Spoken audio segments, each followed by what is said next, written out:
leash, they're not going to get to go where they want to go. Remember, the best time to address a behavior that you don't want to see is before it occurs, not after it occurs. This applies to leash walking as well as virtually any other bad habit you can think of too. In the beginning, when you're introducing this concept, really focus on a couple of weeks of doing this a few times a day in like 5-minute increments. I do want to talk briefly about using corrective collars like choke chains, prong collars, or even electric collars. I don't recommend using any aversive tools like these when training dogs because there are too many side effects and it can actually make training take even longer.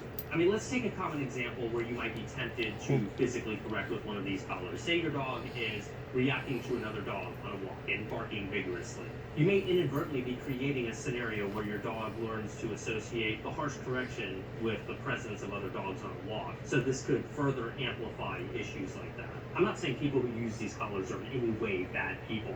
I'm just saying that there might be more benefits to using a different approach. Another thing is that dogs are pretty smart, so they come to know when that special collar is around the neck versus when it's not. So if they're wearing a normal collar or harness, then you're likely to see the behavior come right back. So essentially those collars can act as a patch, and we all know that patches can eventually fail. So I recommend actually taking the time to teach your dog and really walk through the motions of how to walk nicely on leash over an extended period of time while being very patient.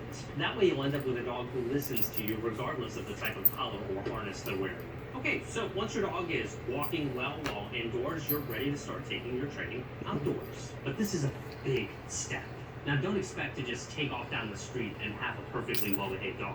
As we discussed before, moving from inside to outside involves a lot of training challenges. Since the outdoors is so tempting and distracting for most dogs, it's a good idea that's to so give your cute. dog some time to Charlie, you're so step cute. around a little bit and Charlotte, your you're daddy's cute little girl, aren't you? on the training lesson. Yeah. So be tolerant of leash pulling and things like that during this adjustment period. Daddy's, oh, you are so precious. You are such a pretty girl. Pretty Charlie. Yeah, pretty Charlie.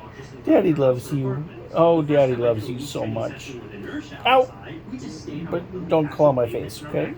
Oh, good girl, Charlie.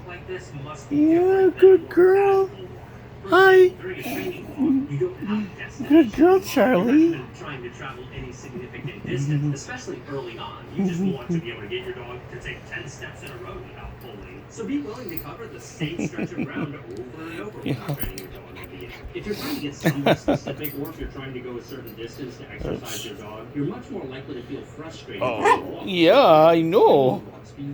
Careful you don't fall off the bed, Charlie. And remember to be tolerant when you're doing other types of walks, like potty breaks or free walks, which I talked about in a recent video. This will really help you stay consistent and get the fastest results possible. As you walk, reward your dog big time when there's no Charlie, we have so much training we've got to do. I hope you like going to school. Yeah, because you got to go to school. Yeah, yeah.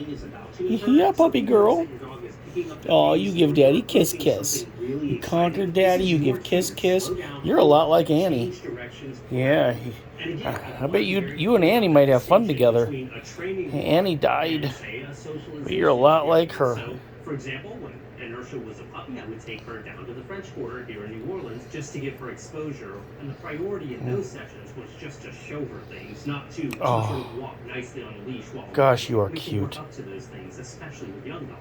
And so it's always important to be mindful of what is surrounding you and your dog when you're